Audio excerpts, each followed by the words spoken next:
경제가 이렇게 쉬울 수 없다. 경제가 이렇게 시원할 수 없다. 경제가 이렇게 색다를 수 없다. 경제 직설입니다. 자, 오늘 이 두 분과 함께 하도록 하겠습니다. 딜라이트 파트너스 문서진 부대표 그리고 키움증권 서상영 연구위원 나와 계십니다. 어서 오세요. 네, 안녕하십니까. 네, 반갑습니다. 자, 오늘 이렇게 출연해 주셔서 정말 감사드립니다. 저희가 서상영 연구위원을 모셨고요. 오늘 왜 이분을 모셨을까? 바로 오늘 저희가 준비한 주제 때문입니다. 화면으로 만나보겠습니다. 자, 오늘 저희가 준비한 주제 바로 무역수지의 비밀. 이런 거 굉장히 좋아요. 누구의 비밀 이런 거 상당히 좋아요. 저는 안 좋아요. 그래요?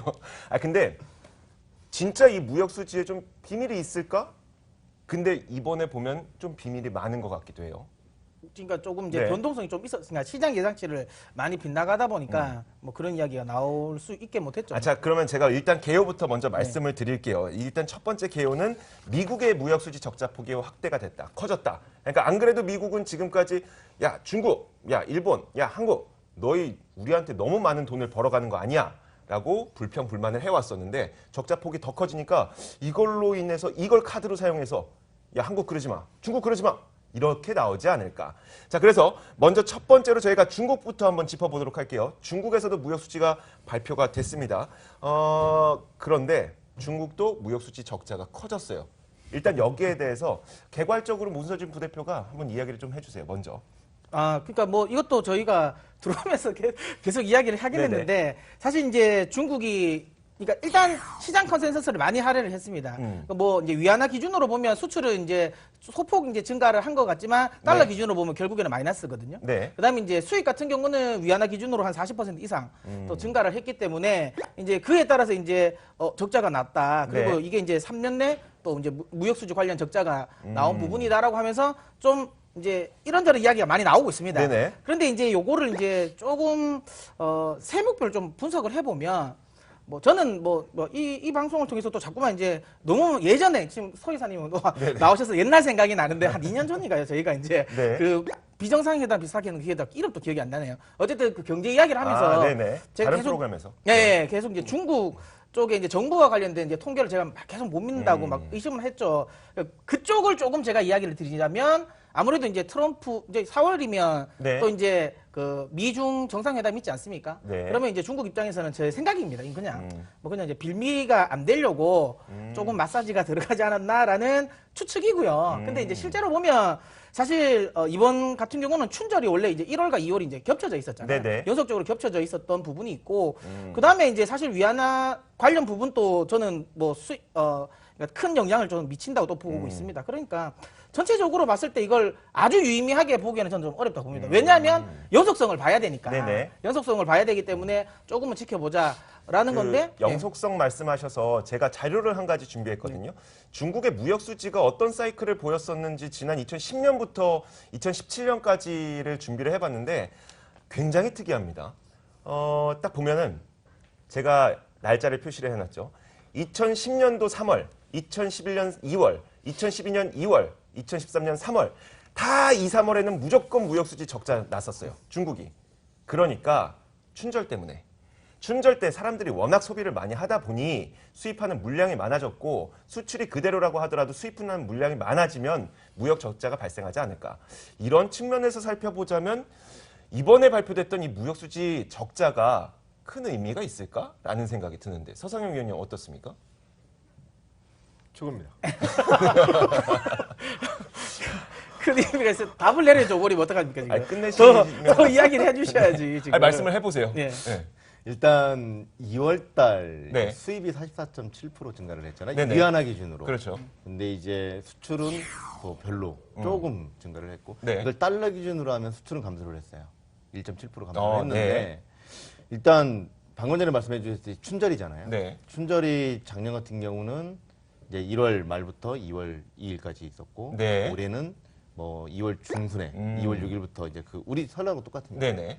그러다 보니까 이제 춘절하면 다 놀러 가거든요. 그렇죠. 수출은 안 하죠. 네. 수입은 놀고 먹으니까 네. 수입을 많이 하겠죠. 네. 그래서 맞습니다. 근데 문제는 뭐냐면 2월달 좀 수치를 좀 살펴봤어요. 네네. 이게 국가별로 좀 살펴봤는데 미국으로 대미 수출, 네. 미국으로의 수출은 11% 증가를 했어요. 대비. 그렇죠. 네. 근데 수입이 무려 41% 증가. 미국에서 중국으로의 네. 수입. 중국이 중국이 이제 미국에서 미국으로부터의 수입. 네네. 그러니까 네. 미국 입장에서 보면 수출을 한 거죠. 그렇죠, 수출이 그렇죠. 급증을 한 거고. 일본으로부터의 수입도 31% 증가를 하고. 가장 특이했던 건 뭐였냐면 호주가 88% 증가합니다. 네. 호주가 88%.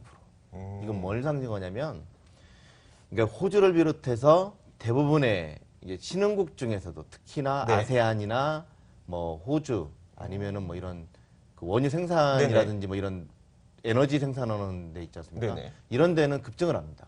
음. 왜냐면 그때 당시 가격 차이가 엄청 크니까. 그렇죠. 네. 그런 영향이 좀 있었고요. 그에 더불어서 일단은 중국의 경제가 계속적으로 개선이 되고 있는 상황이기 네네. 때문에 소비 품목 자체가 예전에는 먹고 살기 위해서 뭐 이런 필수 소비재 필수 쪽. 소비자였지만 이제는 다른 쪽으로 많이 바뀌어가고 있는 거죠. 그런 것들 때문에 이제 미국으로부터의 수입이라 그렇기 때문에 미국 트럼프가 계속적으로 중국 야 니네 우리한테 적자 엄청나게 영향을 끼치는데 네. 그게 나중에 가서는 부메랑이 될 수 있다라는 거예요. 그렇기 때문에 이게 쉽게 우리가 우려하고 있는 것처럼 네. 우리가 뭐 샌드위치가 끼어가지고 뭐 어쩌고저쩌고 하면서 문제가 이런 거보다는 네. 글로벌 전체 체인에서 보면 미국에서도 함부로 중국에 대해서 할 수도 없고요. 네. 중국도 마찬가지예요. 우리나라에 대한 무역 제재를 할 수가 없어요. 왜 그러냐면 네. 우리나라 중국의 수출품 대부분이 다 완제품들이에요. 그렇죠. 그러니까 우리나라부터의 그 중간재를 수입을 해서 네네. 이걸 조립을 한 다음에 파는 그렇죠. 그런 네. 글로벌 그 생산 체계거든요. 네네. 근데 예를 들어서 우리나라를 무역 제재를 한다. 그럼 어떻게 될까요? 그러니까 뭐 핸드폰을 만들고 싶은데 중국에서 핸드폰을 만들고 싶은데 우리나라의 OLED 패널이 안 들어가. 그렇죠. 그러면 네, 화면 없는 반도체죠. 핸드폰들 그렇죠. 뭐 그런 식으로. 네. 그렇기 때문에 우리나라에 대해서 만약에 최근 들어 뭐 사드 관련돼가지고 막 제재 뭐 어쩌고저쩌고 나오는데 사실은 그러다 보니까 이제 그러한 제재 문제는 신경을 안 쓰고요. 제조업 쪽은 건들 수도 없고 네네. 나머지 이제 뭐 엔터테인 쪽이나 뭐 이런 쪽으로 화장품 쪽이나 없어도 되는 것들 이런 그 자국 내에서 소비되는 것들 위주로만 제재를 하는 거고 미국도 마찬가지라는 거예요. 네. 이게 최근 들어서 무역 이런 내용이 막 계속 나오지만 결국은 미국 입장에서도 만약에 국경세를 도입을 해서 네. 문제를 삼아버리면 미국에서 가장 수출이 많은 국가들 그 기업들은 네. 그 기업들의 80%가 수입이 많은 기업들의 상위에 다 속해 있어요. 즉 뭐냐면 국경세를 도입을 하면 그 수입품이 이제 가격이 올라가죠. 네. 그러면 그걸 조립을 해서 이제 만약에 팔게 되면 수출 단가가 올라가면 경쟁력이 잃어버리죠. 제조업이 망가지겠죠. 트럼프 입장에서도 그렇기 때문에 트럼프의 발언들을 쭉 살펴보면 네. 구체적인 게 하나도 없어요. 일부러 항상. 의도적으로. 말은 해놨지만 수습할 방법이 없어요 지금. 그렇죠. 네. 네. 야, 지금 서 이사님이 이야기하신 게 거의 맞다고 보면 됩니다. 그러니까 지금 미국이라든지 이제 중국이 계속 뭐 우리나라, 그러니까 네. 중국 우리나라를 많이 뭐 네네. 규제하고 있는 부분이고, 미국 같은 경우는 중국을 계속 규제를 하려고 하지만 사실 이제 엄밀히 말하면 할 수 있는 방법은 거의 없어요. 근데 이제 이렇게 자꾸만 하는 이유는 이제 그런 거죠. 이제 미국 입장에서 중국을 자꾸만 규제를 하려고 하는 건 계속 이야기하는 것처럼 소위 말하는 건 이제 좀 압박하는 모습을 보여와서 조금 네네. 더 너희가 우리 쪽에 수출을 좀 더 수입을 더 많이 해가 네. 이런 식으로 소위 말하면 이제 테이블에 좀 앉추기 위한 게 좀 강하지 않나라는 저는 그런 생각을 합니다. 그래서 네. 뭐 일단은 많은 분들이 지금 이제 미국과 중국과의 뭐 본격적인 뭐 대대적인 이제 무역 전쟁 이와 관련된 부분에 있어서는 저도 서 이사님처럼 서 연구원님처럼 뭐 사실 현실 가능성 좀 낮다고 봅니다. 그러니까 지금 우리가 미국이 발표를 했던 무역 수지만 놓고 봤을 때에는 뭐 미국의 무역 수지 적자가 5년 내 최대치다라고 하니까 이것을 카드로 중국에게 너희 그만해라고 압박할 수 있을 거라고 생각했지만 세부 내용을 뜯어보면 그렇지 않다. 결국 중국이 미국에서 수입량을 굉장히 늘렸기 때문에 미국에서 물건 많이 샀기 때문에 그건 쉽지 않을 것이다라고 우리가 좀 이야기를 해보면 될 것 같은데 근데 문제가 한 가지 있는 게 미국에서 최근에 무슨 이야기를 하고 있냐면 재수출품 있잖아요. 네네. 그러니까 해외에서 들여와서 특별한 생산 공정이나 뭐 가공 단계 이런 거 거치지 않고 미국을 거쳐서 그냥 삼국으로 수출되는 그 물량들을 지금까지는 수출로 잡았었는데 이걸 없앤다는 거예요. 그러면 이 수출이 줄어들기 때문에 상대적으로 수입하는 것이 늘어나게 되고 수입 늘어나게 되면 걔네는 또 무역 적자가 더 커지는 거거든요. 그러니까 의도적으로 또 수입 적자 폭을 확대시켜서 압박의 카드로 사용할 수 있지 않을까라는 그런 논란들이 있어요. 여기에 네네. 대해서는 어떻게 생각하세요? 먼저 말씀해 아니 주시죠. 뭐 저는 계속 하는 게 도대체 저는 이런 생각을 어디서 하는지 저는 잘 모르겠습니다. 도대체 자꾸만 이런 생각이 나오는데 아니 이건 뭐 회계를 그럼 어떻게 들어온 건 있는데 나간 건 없게 만든다는 거예요? 그러니까 네. 이건 사실 도대체 어떤 논리로 하는 건지 모르겠지만 확실하게 이렇게 그러니까 정상적인 생각을 하면 이렇게 될 수는 없죠. 가능성이 네. 없습니다. 그러니까 이거 뭐 지금 트럼프 입장에서는 아까 말한 것처럼 이제 수입해서 어느 정도 재가공 만든 걸 다시 이제 수출하는 거에 대해서는 이거 네네. 수출 아니다. 네. 우리가 이제 그 수입을 한 거다라는 거 네. 보는 건데요. 뭐 계속 이야기하지만 이게 사실 만약에 이렇게 실제로 요거를 이렇게 뭐 소위 말하면 통계를 바꾼다면 네네. 이거는 글로벌적으로 엄청난 많은 문제가 나올 수밖에 없죠. 예, 야 그러면 저는 이런 생각을 하는 게 그러면 만약에 상대국이죠. 그러니까 네. 그러니까 수출을 처음에 이제 한쪽에서 네. 이걸 그럼 도대체 뭘로 잡아야 된다는 거죠. 네. 그럼 이거는 소위 말하면 소위 말하면 이거는 말도 어렵죠. 만약에 멕시코에서 수출을 했어요. 네네. 그러면 멕시코에는 이걸 수출로 잡혔는데 이게 사실 미국으로 갔는데 이건 또 수입이 안 되고 잡히는 거잖아요. 네네. 그럼 이건 사실 저는 말도 안 된다고 보거든요. 예, 사실 우리가 이걸 쉽게 말하면 분식회계예요. 그렇죠, 그렇죠. 명확한 거예요. 그러니까 제가 트럼프의- 말을 하기가 좀 아니, 그래서 그렇지. 근데 문제는 뭐냐면 사실 그 무역 수지를 산정하는 항목에서 제외한다는 것이지 사실 그렇죠. 회계상에서 그렇죠, 뺀다는 그렇죠. 이야기는 예, 아니기 맞아요. 때문에 예, 알죠. 예. 그러니까 농담 삼아 분식회계라고 그렇죠, 했지만 예. 분식회계는 아니고 예. 그냥 우리가 물가 통계 잡을 때 이 항목을 넣느냐 마느냐 그 그렇죠, 정도의 그렇죠. 개념이니까 자 여기에 대해서 좀 어떻게 보세요? 진짜 그렇게 되면요. 네. 미국의 적자는 사상 최대치를 경신합니다. 아니, 80%가 이미 계속 아니, 그게- 장난 아닐 네네. 거예요, 진짜. 그 폭이 지금보다도 80%가 급증을 하게 됩니다. 아 근데 그 이야기를 하기 위해서는 그러면 그 미국의 무역 수지 가운데 재수출품이 차지하는 그만큼 비중이 크다는 거죠. 그만큼 크다는 거예요.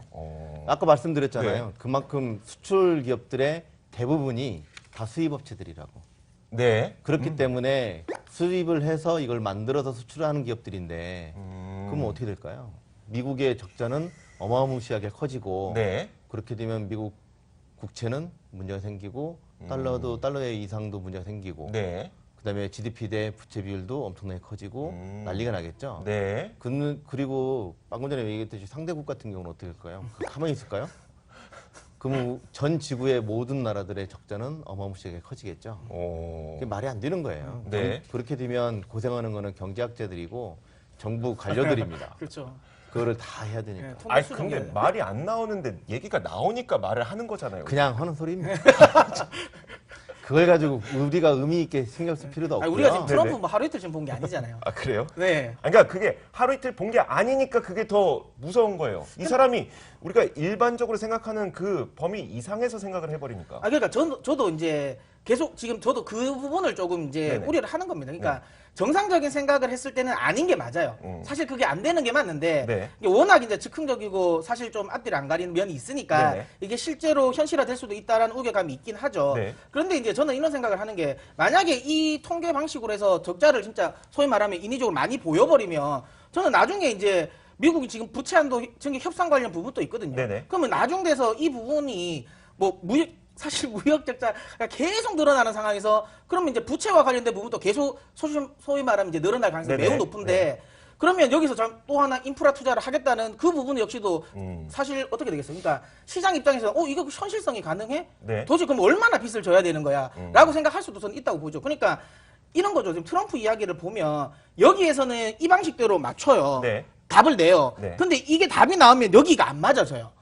그러면 이제 여기서 또 다시 떼서 이걸 네. 맞추면 이게 또 답이 안 나오게 되는 거예요. 그러니까 저는 뭐 그렇기 때문에 이건 어쨌든 앞뒤를 본다면 전혀 현실성은 없지만 뭐 시장이 사실 이거에 대해서 우려는 안 할 것 같습니다. 이게 뭐 가능성이 없기 때문에. 하지만 혹시라도 이게 만약에 현실화되면 사실 큰 문제는 나오는 거 맞죠. 문제는 이제 다음 주 지난번에 네네. 백악관 대변인이 네. 13일 날 전후로 해서 이제 미 정부의 예산안을 의회에 제출하기로 그렇죠. 했잖아요. 근데 2009년도 오바마 행정부 때 2월 26일 날 그쪽은 이제 의회에 제출을 했었는데 네. 그 전에 이미 구체적인 내용들이 나오면서 시장에 영향을 많이 줬거든요. 맞아요. 네. 그랬는데 최근 들어서 그 예산 문제에 관련돼서 향후 네. 전망에 대해서 네. 구체적인 게 하나라도 있었는지 고민을 해보십시오. 저한테 시키는 거예요. 하나도 없었거든요. 네. 문제는 뭐냐면 트럼프나 뭐 이런 행정 관료 쪽에서 나오는 내용들 중에 네. 그냥 한번 질러놓고 보는 거예요. 대부분이 다. 그동안 이제 구체적인 것들이 하나도 없다. 야, 우리 집에 금송아지 있어. 최고지.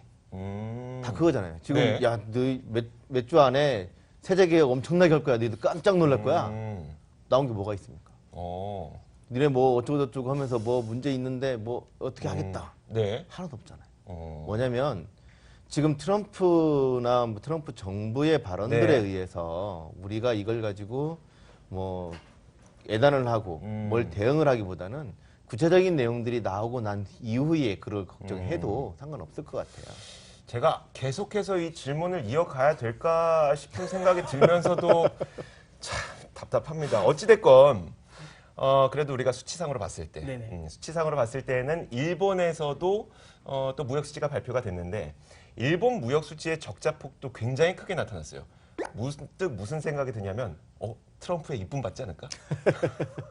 어때요? 일본에 대해서는 어떻습니까? 두 분 생각 한번 들어보고 싶어요. 네, 일본도 마찬가지예요. 네. 야, 중국도 수입이 호주라든지 뭐 이런 네. 원자재 수출 국가들로부터의 수입이 급증을 했잖아요. 네네. 예, 일본도 마찬가지라고 보시면 될 것 같아요. 작년도 원자재 가격, 네. 국제유가의 가격이라든지 그리고 지금 현재 국제유가의 가격을 비교를 해보시면 알겠지만 네. 작년도 2월 달만 하더라도 30불 미만이었잖아요. 그렇죠. 근데 지금 50불대. 네. 자, 이런 거 감안하고 그 다음에 철광석이라든지 우리 가격. 뭐 이런 것들이 네. 기본적으로 작년 3분기 말 이후에 급등을 하기 시작했거든요. 네. 그런 것들 때문에 영향을 많이 받는다고 보시면 될 것 같아요.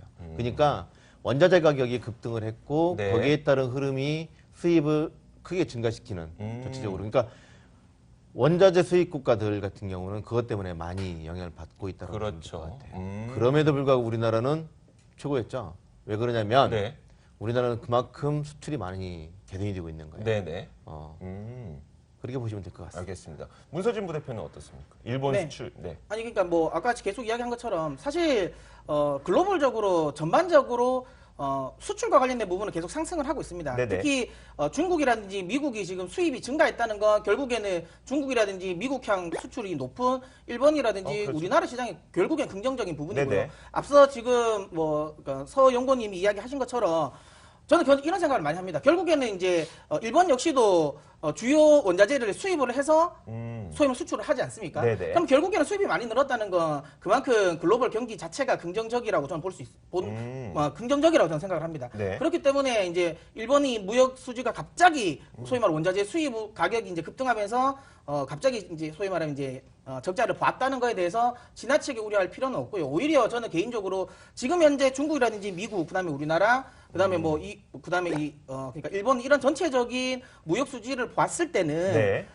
글로벌 경기가 확실하게 살아나는 부분은 확실하게 있구나. 어. 라고 저는 생각을 해야 된다고 봅니다. 저는. 지금까지 이야기를 들어보다 보니 트럼프가 그동안 계속 주장을 해왔었던 보호 무역주의를 현실화시키기는 좀 어렵지 않을까라는 생각이 좀 드는데 그렇죠. 그렇다면 한미 FTA, 그러니까 우리나라와 미국의 1대1 자유무역 협정에 대해서는 또 어떤 영향을 가져오게 될까? 또 제가 질문을 드렸을 때 별 의미 없습니다. 이렇게 말씀하신 건 아니죠? 아니 저는 안 그래. 저는 아니에요, 안 그래- 아니에요? 저는 아닙니다. 예. 그럼 좀 질문을 드리겠습니다. 근데 정말 의미가 없다는 그런 보고서도 최근에 나오긴 했더라고요. 그러니까 한미 FTA를 체결하고 나서 미국에서 한국이 차지하는 수입 시장의 점유율 그리고 한국이 미국에서 차지하는 수입 시장 점유율 둘 다 늘어났기 때문에 효과는 좋다라는 보고서가 최근에 나오긴 했었어요. 근데 그게 네. 이제 우리나라에서 보고서가 나온 거잖아요.